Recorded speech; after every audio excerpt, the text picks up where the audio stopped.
Hello friends welcome to splendid edu. आज आमी class 8 और मैथमेटिक्स और एक्सरसाइज 3.2 क्वेश्चन नम्बर 7 समाधान करिम। सोआ ए बी सी डी बर्गत angle A equal to 4x plus 30 degree हले एक्सर मान उलिया। तो এই অজ্ঞাত রাশি আমার এক্সর মান উলিয়াব লাগে। কিন্তু আমি আগত চিত্রটো আঁকি লও বর্গটো।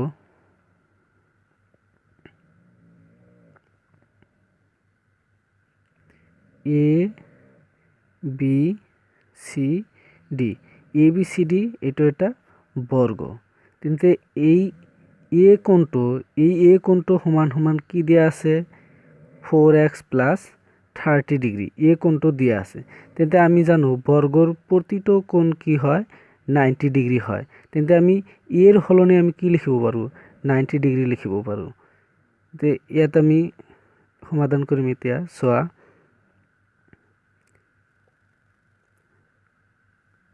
আমি জানো যে বর্গর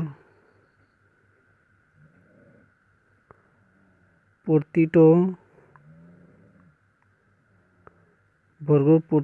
কোণ কিমান হয় 90 ডিগ্রি হয়। এতিয়া প্রশ্নমতে কি হ'ব প্রশ্নত দিয়া আছে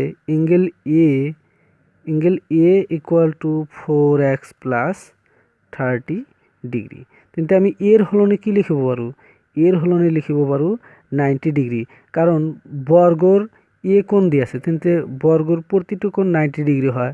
কিন্তু আমার এ কোণটো 90 ডিগ্রি হবো, বি 90 ডিগ্রি, সি 90 ডিগ্রি, ডি 90 ডিগ্রি। কিন্তু আমি এর হলনে আমি 90 ডিগ্রি লিখিব পাৰো যে 4x প্লাস 30 ডিগ্রি। এতিয়া আমি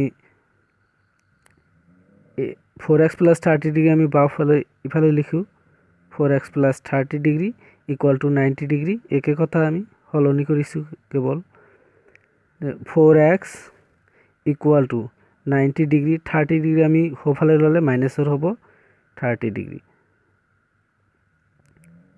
এতিয়া 4x ইকুয়াল টু এটো মাইনাস কৰিলে 60 ডিগ্ৰি।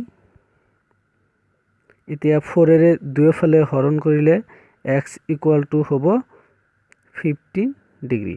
অতএব x এৰ মান কিমান ডিগ্ৰি হল 15 ডিগ্ৰি। এইটো আমাৰ উলিয়াব লগা আছিল। Thank U. প্লিজ মোৰ চেনেলটো সাবস্ক্ৰাইব কৰিব।